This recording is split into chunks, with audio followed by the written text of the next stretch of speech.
Assalamualaikum warahmatullahi wabarakatuh. Selamat pagi dan selamat bertemu lagi dalam pelajaran Bahasa Indonesia kelas 9 SMP Negeri 1 Samarinda. Anak-anak yang Bapak banggakan, bagaimana kabar kalian hari ini? Semoga kita semua dalam kondisi prima sehingga bisa mengikuti materi ini sampai usai nanti. Anak-anak yang Bapak banggakan, dengan adanya pandemi COVID-19 ini membatasi banyak aktivitas kita semua, namun hendaknya kalian harus tetap semangat mengikuti pelajaran ini walau kita berada di tempat yang berbeda. Untuk mengawali kegiatan pembelajaran ini, marilah kita berdoa menurut agama dan kepercayaan kita masing-masing. Berdoa mulai.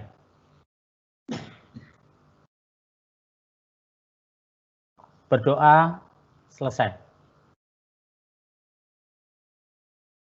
Anak-anakku yang Bapak banggakan, pelajaran Bahasa Indonesia yang lalu sudah disampaikan oleh Bapak Lahuri SPD, masuk bab 1 tentang teks laporan percobaan. Waktu itu adalah masuk bagian 1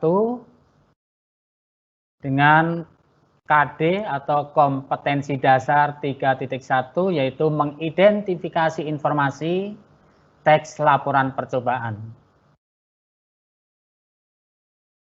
Pada waktu itu sudah dijelaskan yang pertama mengenai pengertian teks laporan percobaan, fungsi teks laporan percobaan, serta menemukan informasi dari teks laporan percobaan. Itu semua sudah dijelaskan oleh guru yang pertama mengisi materi ini, yaitu Bapak Lahuri SPD. Masih ingatkah kalian apa yang dimaksud dengan teks laporan percobaan itu? Sekedar mengingatkan, teks laporan percobaan adalah teks yang menceritakan tentang percobaan yang dilakukan oleh penulis, yang biasanya teks seperti ini dipakai untuk melakukan percobaan karya ilmiah atau laporan praktikum. Nah, itulah tadi materi yang telah disampaikan pada pertemuan sebelumnya. Nah, pada pertemuan hari ini masih bab 1 teks laporan percobaan, namun masuk ke bagian kedua, yaitu KD 4.1, menyimpulkan tujuan, bahan, alat, dan hasil dari laporan percobaan. Sebelumnya perlu Bapak informasikan atau Bapak jelaskan apa bedanya di materi sebelumnya, itu KD 3.1, sedangkan di bagian kedua sekarang adalah KD 4.1. Tentu berbeda. Perbedaannya pada KD 3.1, yaitu yang sudah disampaikan pada Selasa yang lalu, itu mengenai aspek pengetahuan atau teori. Jadi pada waktu itu yang disampaikan lebih banyak mengenai pengetahuannya atau teorinya. Sedangkan pada KD 4.1 ini lebih menekankan pada aspek keterampilan. Oleh karena itu, pada pembelajaran kali ini justru nanti kalianlah yang lebih banyak berbuat atau kegiatan. KD 4.1 menyimpulkan tujuan, bahan, alat, dan hasil dari laporan percobaan. Berarti nanti kalian akan banyak mengerjakan latihan untuk menyimpulkan dari teks laporan percobaan tersebut. Karena itu sekali lagi, mungkin Bapak tidak banyak menjelaskan, tetapi hanya berupa arahan-arahan bagaimana kalian nanti bisa membuat kesimpulan dari teks laporan percobaan tersebut. Adapun indikator yang ingin kita capai pada pertemuan ini antara lain menyimpulkan tujuan, bahan dan alat, menyimpulkan langkah, menyimpulkan hasil. Adapun tujuan pembelajaran yang ingin kita capai, setelah membaca teks laporan percobaan, diharapkan siswa dapat menyimpulkan tujuan, bahan, dan alat. Yang kedua, siswa diharapkan dapat menyimpulkan langkah. 3, menyimpulkan hasil.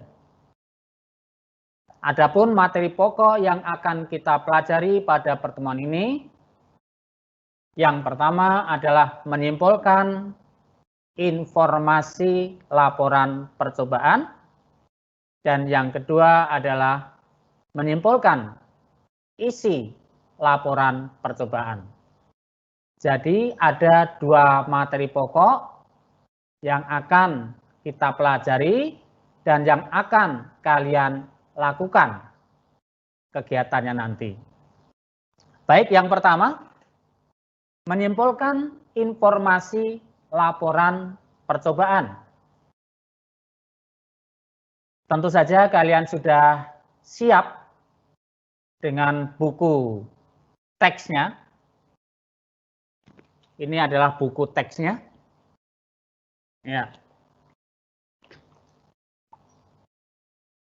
Cermatilah informasi per kalimat dalam latihan berikut. Kemudian isi titik-titik pada kolom kedua dengan simpulan isi kalimat tersebut. Nah, di sini kalian sudah mulai melakukan kegiatan dalam rangka untuk menyimpulkan isi per kalimat dalam teks laporan percobaan. Bisa kalian lihat atau buka bukunya, yaitu pada halaman 14 sampai dengan halaman 16. Ya, silahkan dibuka terlebih dahulu. Ya, di sini saya kutipkan di halaman 14. Di kolom pertama, judulnya laporan tentang Venus. Di kolom kedua ada informasi, catatan informasi. Gunakan kata atau frasa benda atau nomina.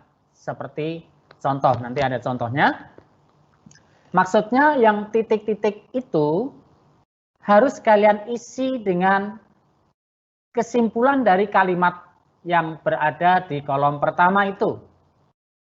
Apa inti dari kalimat yang berada di kolom pertama itu? Nah, kita berikan contoh. Venus adalah planet dalam sistem tata surya kita. Lalu bagaimana simpulan dari kalimat tersebut? Contoh mengerjakannya adalah seperti ini.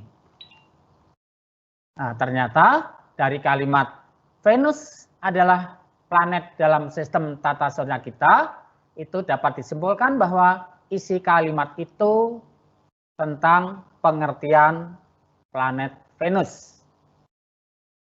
Kalimat yang kedua, Venus sama besarnya dengan bumi. Apa kira-kira simpulannya dari isi kalimat tersebut? Ada yang mungkin bisa menjawab? bisa mengisi titik-titik pada kolom yang kedua, baris kedua tersebut? Ya, silahkan kalau ada yang mau mengisi. Ya, barangkali di dalam pemikiran kalian sudah punya jawaban. Ya, dicocokkan saja coba jawabannya. Ternyata kalimat Venus sama besarnya dengan bumi, itu simpulan isi kalimatnya adalah tentang ukuran planet Venus. Kemudian baris yang ketiga, kalimat yang ketiga, warnanya oranye kekuningan dengan beberapa kehitaman. Apa kira-kira kesimpulannya? Mungkin ada yang ingin menjawab? Saya persilakan. Coba-coba saja. Ya, jangan takut mencoba. Siapa tahu benar. Salah tidak apa-apa. Namanya belajar.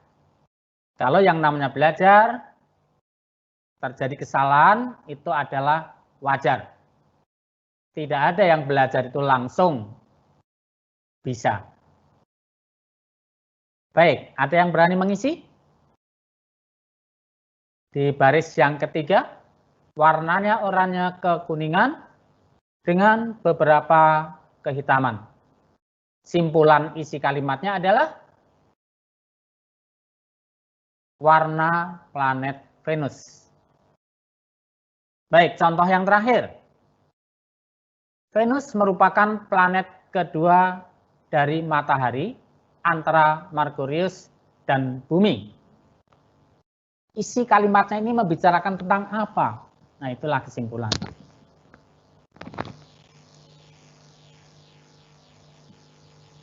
Ada yang ingin menjawab? Ada yang ingin mengisi titik-titik di kolom kedua, baris yang terakhir?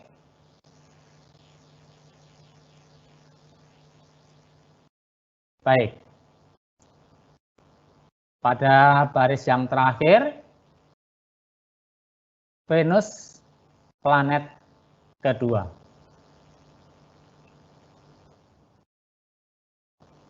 Nah, itu tadi adalah contoh menyimpulkan isi kalimat di dalam teks laporan percobaan. Jadi per kalimat itu dicari intisarinya, disimpulkan. Barangkali ada yang masih bingung bagaimana cara menarik kesimpulan dari isi kalimat tersebut. Perhatikan baik-baik contoh ini, karena untuk mengerjakan tugas yang ada di buku paket terbitan Kementerian Pendidikan dan Kebudayaan Republik Indonesia, halaman 14 sampai dengan halaman 16. Di situ sudah ada kolom-kolomnya, kalian tinggal mengisi di bagian titik-titik di kolom kedua. Tetapi bukan berarti diisi di buku tersebut. Itu harus kalian salin pada buku tugas. Baik, contoh sudah diperhatikan.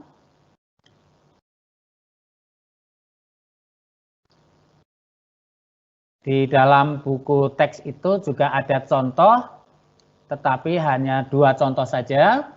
Nah, nanti selanjutnya diminta kalian mengisi sendiri. Kerjakan tugas berikut. Ini sebagai latihan.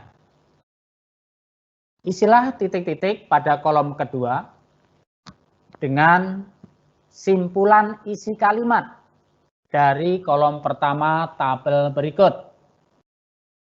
Sekali lagi, lihat buku teks terbitan Kementerian dan Kebudayaan Republik Indonesia, halaman 14 sampai dengan 16. Ya, silakan dikerjakan. Bapak beri waktu beberapa menit. Ya, tentunya bukunya sudah dibuka ya. titik-titik yang ada di kolom kedua itu diisi dengan kesimpulan isi kalimat seperti contoh yang ada tadi.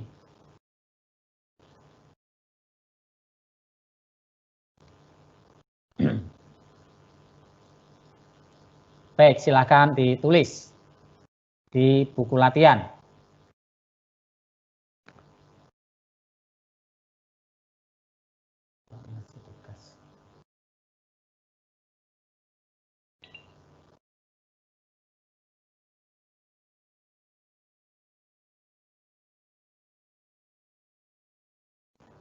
Masih lama.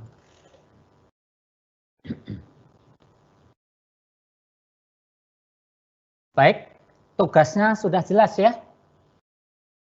Nanti bisa dilanjutkan. Bapak anggap kalian sudah menemukan jawaban, sudah mengisi kolom, pada kolom kedua sudah mengisi titik-titik tersebut dengan simpulan dari isi kalimat yang berada di kolom pertama atau sebelah kiri. Baik. Kalau kalian nanti sudah mengerjakan itu, sudah mengisi, maka dapat kita katakan bahwa kegiatan tersebut merupakan kegiatan menyimpulkan isi setiap kalimat yang mengandung informasi dalam teks laporan percobaan. Nah, selanjutnya kita akan mencermati atau membuat simpulan isi teks laporan percobaan. Nah, jadi kalau kegiatan yang pertama tadi, kita hanya menyimpulkan per kalimat, isi kalimat yang ada dalam teks. Nah, sekarang yang kedua, secara keseluruhan, setelah kita nanti membaca teks secara keseluruhan, kita akan membuat simpulan isi teks laporan. Jadi lebih luas lagi, tidak hanya isi kalimat, sekarang lebih luas lagi, simpulan isi teks laporan percobaan yang merupakan bagian dari keseluruhan teks laporan percobaan. Oleh karena itu, materi yang kedua, pokok materi yang kedua, sekarang adalah menyimpulkan isi teks laporan percobaan. Perhatikan contoh simpulan yang tertulis dalam teks laporan percobaan yang telah kamu baca sebelumnya atau pada contoh laporan percobaan berikut ini. Nah, oleh karena itu, pada materi yang lalu, teks laporan yang sudah disampaikan oleh Pak Lauri itu tolong dibuka lagi. Dan itu tentu juga sudah ada di dalam buku teks. Kalian perhatikan baik-baik contoh laporan tersebut. Atau seandainya judul laporan yang disampaikan Pak Lauri pada Selasa yang lalu berbeda dengan yang Bapak berikan pada hari ini, walaupun sebenarnya sama teks laporan, hanya mungkin berbeda judul, maka kalian bisa mengikuti contoh laporan percobaan yang akan Bapak bacakan berikut ini. Dan sambil kalian juga ikuti bagaimana contoh teks secara tertulisnya, Bapak bacakan. Laporan praktikum biologi. Judulnya adalah uji kandungan bahan makanan. A. Pendahuluan. 1. Latar belakang.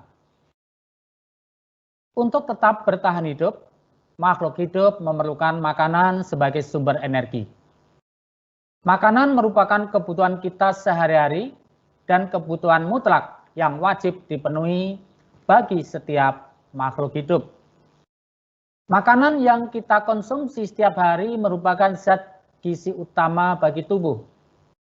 Zat gizi atau nutrisi adalah substansi-substansi di dalam makanan yang menyediakan energi dan material untuk perkembangan, pertumbuhan, dan perbaikan sel tubuh.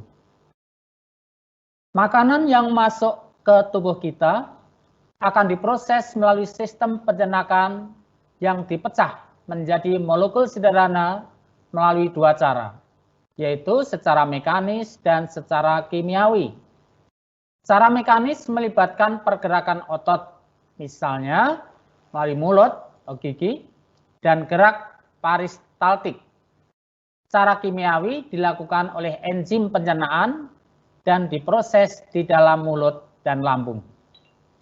Sebelum makanan dikonsumsi untuk selanjutnya dapat dicerna oleh tubuh, sebaiknya perlu diperhatikan zat gizi atau nutrisi yang terkandung di dalamnya.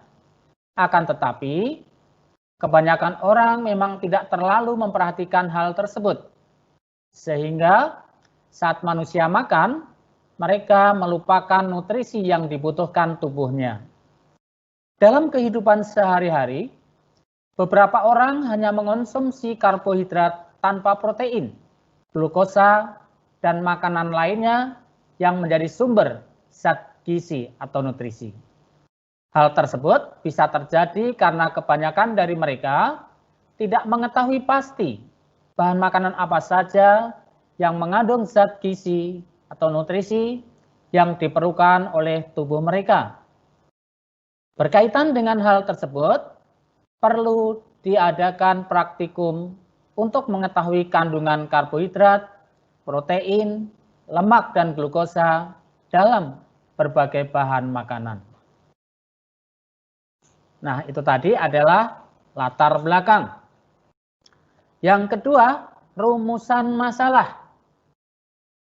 Berdasarkan uraian tersebut, rumusan masalah dalam laporan ini adalah bagaimana menguji kandungan karbohidrat, protein, lemak, dan glukosa dalam berbagai bahan makanan.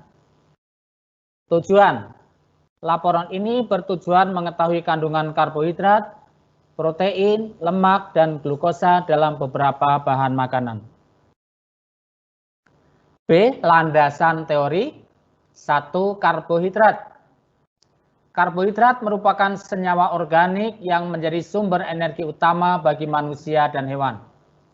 Karbohidrat tersusun dari senyawa sederhana seperti monosakarida, disakarida, karbohidrat kompleks seperti polisakarida, dan serat.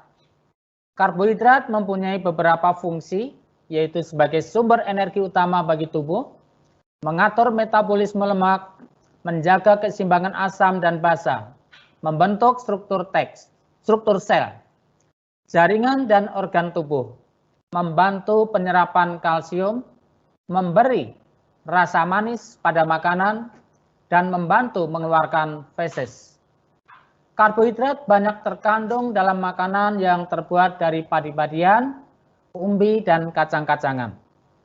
Semakin sederhana susunan molekul karbohidrat, maka senyawa tersebut akan mudah dicerna dan rasanya akan semakin manis. Semakin panjang susunan molekul karbohidrat, maka senyawa tersebut akan semakin sulit dicerna, misalnya serat. Akan tetapi, makanan berserat ini akan bermanfaat untuk memperlancar pencernaan. Protein. Protein merupakan makromolekul penyusun bagian terbesar tubuh setelah air, yaitu 1/5 bagian tubuh. Protein terbentuk dari rantai panjang asam amino yang terikat satu sama lain dalam ikatan peptida. Fungsi protein adalah sebagai zat pembangun tubuh, menyintesis substansi-substansi penting tubuh, menjaga keseimbangan cairan tubuh, menyediakan sumber energi, dan mendetoksifikasi zat-zat asing yang terdapat di dalam tubuh. Lemak. Lemak atau lipid adalah senyawa organik yang tidak larut dalam air, tetapi larut dalam zat pelarut organik non-poral, seperti kloroform, ether, dan minyak tanah. Lemak dapat dikelompokkan menjadi 3 macam, yaitu lemak sederhana, lemak campuran, dan lemak asli. Sebagai sumber energi yang menyediakan 9,3 kalori per gramnya, pembawa zat-zat makanan esensial, pelarut vitamin A, D, E, K, pelindung tubuh dari suhu dingin dan luka, penyimpan makanan cadangan, penyedap makanan, dan penahan rasa lapar. 4. Glukosa. Glukosa adalah suatu gula monosakarida yang merupakan salah satu karbohidrat terpenting yang digunakan sebagai sumber tenaga bagi hewan dan tumbuhan. Glukosa merupakan salah satu hasil utama fotosintesis dan awal bagi respirasi. C. Metode penelitian. 1. Alat dan bahan. A. Alat. Tabung reaksi, rak tabung, gelas kimia, pembakar spiritus, pipet tetes, korek api. B. Bahan. Nasi, kentang, roti, tahu, telur, avokat, minyak goreng, margarin, ekstrak gula, ekstrak permen, larutan bioret, logal, Vehling A dan B, Benedict. 2. Prosedur kerja. A. Uji karbohidrat.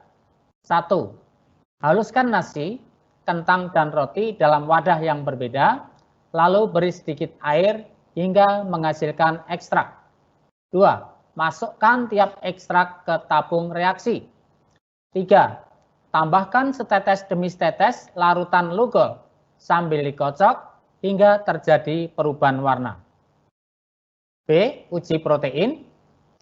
1. Haluskan bahan tahu dan telur dalam wadah yang berbeda, lalu beri sedikit air hingga menghasilkan ekstrak. 2. Masukkan tiap ekstrak ke tabung reaksi. 3. Tambahkan setetes demi setetes larutan bioret sambil dikocok hingga terjadi perubahan warna. C. Uji lemak. Siapkan kertas buram. 2. Oleskan minyak pada kertas buram. Oleskan juga avokat dan mentega. Amati kertas buram yang diolesi dengan cahaya. D. Uji glukosa. Haluskan bahan-bahan gula dan permen, lalu beri sedikit air hingga menghasilkan ekstrak. Masukkan tiap ekstrak ke tabung reaksi, teteskan larutan Benedict atau Vehling A, B. Panaskan tabung reaksi ke dalam gelas kimia yang diisi air hingga ekstrak berubah warna. D. Hasil dan pembahasan. 1. Hasil. Tabel uji bahan makanan. Nomor 1. Bahan makanan nasi, ditetesi lugol, hasilnya berubah warna menjadi biru tua. 2. Kentang, ditetesi lugol, hasilnya berubah warna menjadi biru tua. 3. Roti, ditetesi lugol, akan berubah warna menjadi biru tua. Tahu, ditetesi bioret, akan berubah warna menjadi ungu. Telur, ditetesi bioret, berubah warna menjadi ungu. Avokat yang sudah ditaruh dalam kertas buram akan menjadi transparan. Minyak dioleskan pada kertas buram menjadi transparan. Mentega dioleskan pada kertas buram akan menjadi transparan. Gula ditetesi bioret akan berubah warna menjadi merah bata setelah dipanaskan. Permen ditetesi Vehling A dan B akan berubah warna menjadi merah bata setelah dipanaskan. 2. Pembahasan. Hasil percobaan sebagaimana terlihat pada tabel hasil uji bahan makanan menunjukkan bahwa nasi merupakan salah satu contoh bahan makanan yang mengandung karbohidrat. Hal itu terbukti setelah diberi tetesan lugol. Ekstrak nasi berubah warna menjadi biru tua. Begitu juga pada kentang dan roti yang mengalami perubahan warna yang sama seperti nasi setelah diberi tetesan lugol. Sementara itu, tahu dan telur yang diberi tetesan bioret mengalami perubahan warna menjadi ungu. Hal ini menunjukkan bahwa tahu dan telur merupakan salah satu bahan makanan yang mengandung protein. Lain halnya dengan avokat, minyak, dan mentega yang merupakan bahan makanan yang mengandung lemak. Hasil percobaan menunjukkan bahwa kertas buram yang diolesi bahan makanan akan tampak transparan. Pada percobaan yang dilakukan pada gula dan permen, ekstrak gula dan permen yang sudah diberi tetesan filling A dan B atau benektik, kemudian dipanaskan, akan mengalami perubahan warna menjadi merah bata. Hal tersebut membuktikan bahwa gula dan permen merupakan glukosa. Simpulan. Nah, ini yang paling harus kalian perhatikan baik-baik karena materi kita pada kali ini adalah menarik sebuah simpulan dari teks laporan percobaan. Perhatikan baik-baik bagaimana cara si penulis teks ini menarik suatu simpulan dari apa yang sudah dibicarakan dari laporan percobaan yang telah disebutkan atau diuraikan di atas tadi. Simpulan. Berdasarkan hasil percobaan dapat dirumuskan simpulan sebagai berikut. 1. Nasi, roti, dan kentang mengandung karbohidrat karena hasil uji laboratorium menunjukkan bahwa ekstrak nasi, roti, dan kentang yang ditetesi lugol berubah warna menjadi biru tua.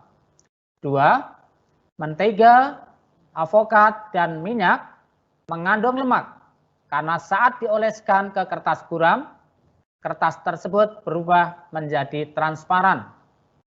3. Permen dan gula mengandung glukosa karena pada saat pembakaran, ekstrak permen dan gula yang sudah ditambahkan benektik atau filling A dan B berubah warna menjadi merah bata. Putih telur dan tahu terbukti mengandung protein karena hasil uji laboratorium menunjukkan perubahan warna pada ekstrak putih telur dan tahu pada saat ditetesi bioret. Daftar pustaka Atskin P.W 1991 Physical Chemistry Oxford University Press. Arifin Jaina 2011 Penelitian Pendidikan Bandung Remaja Kosda Karya. Nah, itulah tadi adalah contoh teks laporan percobaan. Dari contoh teks laporan percobaan itu yang kita perhatikan sekali adalah pada bagian simpulan tadi. Karena kita akan menarik suatu simpulan. Nah, kita ulangi lagi bagian simpulan tadi. Pada bagian simpulan tadi tertulis seperti ini. Berdasarkan hasil percobaan dapat dirumuskan simpulan sebagai berikut. Nasi, roti, dan kentang mengandung karbohidrat karena hasil uji laboratorium menunjukkan bahwa ekstrak nasi, roti, dan kentang yang ditetesi lugol berubah warna menjadi biru tua. Poin kedua dari simpulan tersebut, mentega, avokat, dan minyak mengandung lemak karena saat dioleskan ke kertas buram, kertas tersebut berubah menjadi transparan. Poin yang ketiga, permen dan gula mengandung glukosa karena pada saat pembakaran, ekstrak permen dan gula yang sudah ditambahkan benektit atau filling A dan B berubah warna menjadi merah bata.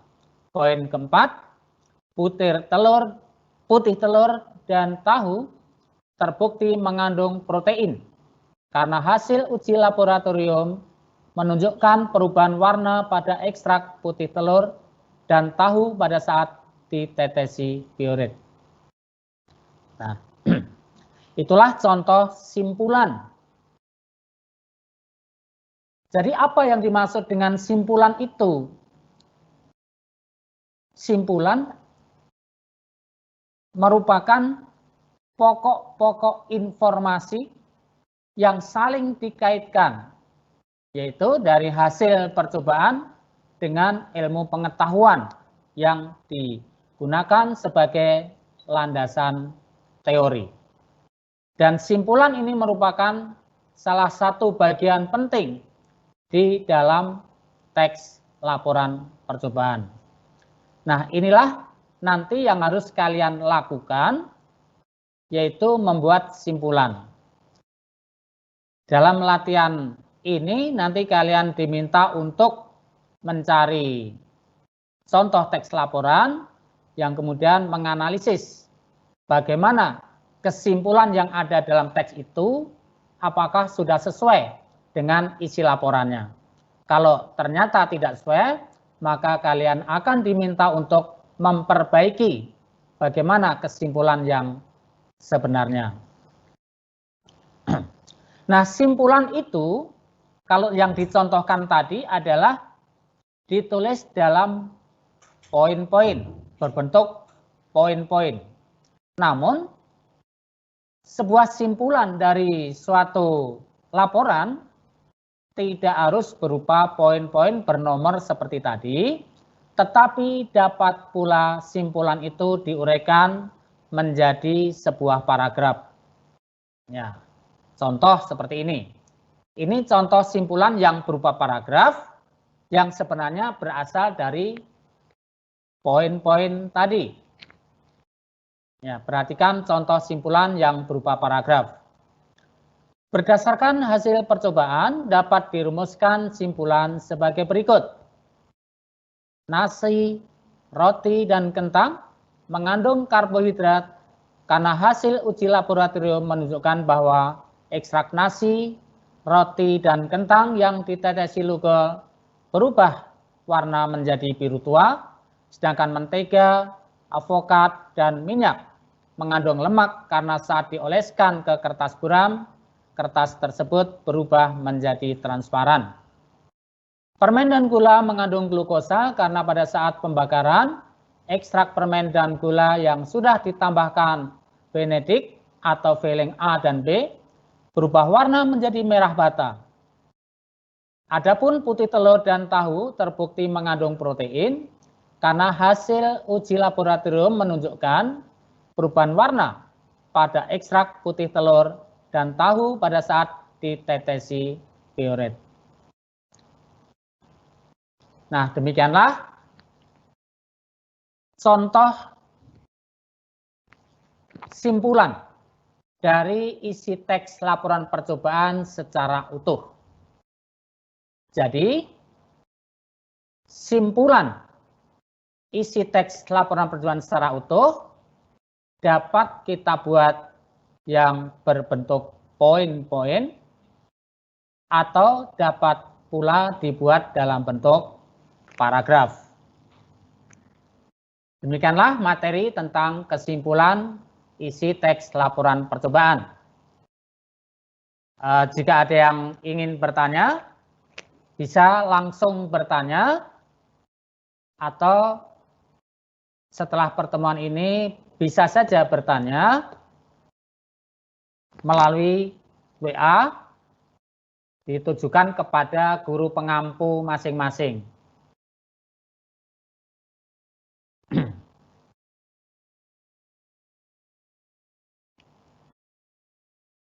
Silakan kalau ada yang ingin bertanya, Bapak beri kesempatan.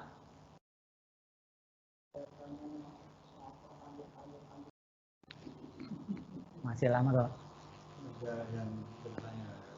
Tidak ada yang bertanya? Baik.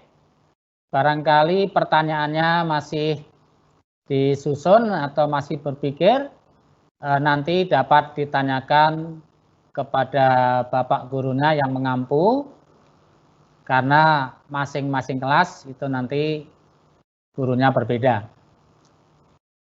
Nah, nanti harus mengetahui siapa guru yang mengampu di kelas kalian masing-masing. Baiklah, kalau tidak ada yang bertanya, maka dapat kita simpulkan isi pembelajaran pada hari ini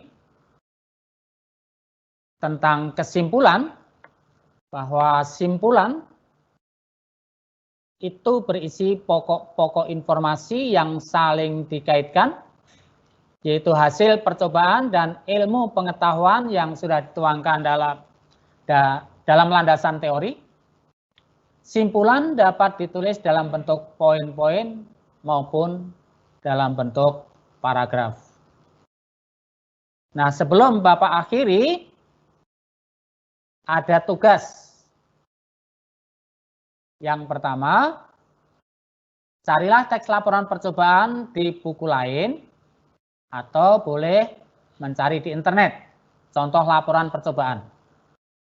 Yang kedua, tuliskan judul, tujuan, bahan, alat, dan langkah-langkah atau prosedur kerjanya. Yang ketiga, tuliskan hasil percobaan dengan bahasa yang mudah dipahami. Jadi maksudnya hasil percobaan yang diuraikan dalam teks laporan yang kalian temukan itu bisa kamu ubah dengan bahasa yang lebih mudah kamu pahami. Dan yang keempat, tuliskan simpulan isi teks laporan tersebut secara jelas dan singkat. Boleh berupa poin-poin, boleh berupa paragraf. Namun, tugas yang Bapak berikan ini yang khususnya untuk kelas 9I, 9C, dan 9K. Untuk kelas yang lain, nanti mungkin ada konfirmasi dari gurunya apakah memberikan tugas yang sama ini atau mungkin tugasnya beda lagi. Itu nanti terserah kepada Pak Marsono atau Pak Lauri. Tapi khusus kelas 9I, J, K ini dikerjakan, Bapak beri waktu dalam waktu 1 minggu. Cara mengumpul tugas, ketik jawaban di Microsoft Word, kemudian kirim filenya via WA. Atau tulis jawaban di kertas atau buku, kemudian difoto dan dikirimkan via WA. 3. Tuliskan nama dan kelas pengirim. Yang keempat, jawaban dapat dikirim ke nomor WA guru pengampu pada masing-masing kelas. Adapun guru pengampu pada masing-masing kelas Bahasa Indonesia adalah yang pertama Pak Marsono MPD, itu mengajar di kelas 9A, 9B, dan 9C dengan nomor WA 0812 1452 3513. Pak Lauri SPD kelas 9D, E, FG, dan H. Nomor WA 0821 5785 7065. Dan saya sendiri Suharji SPD itu mengajar di kelas 9I, 9C, dan 9K dengan nomor WA 081222532408. Sekali lagi, yang pengampunya Pak Marsono dan Pak Lauri, nanti kalian konfirmasi kepada Pak Marsono dan Pak Lauri apakah tugasnya sama dengan yang Bapak sampaikan.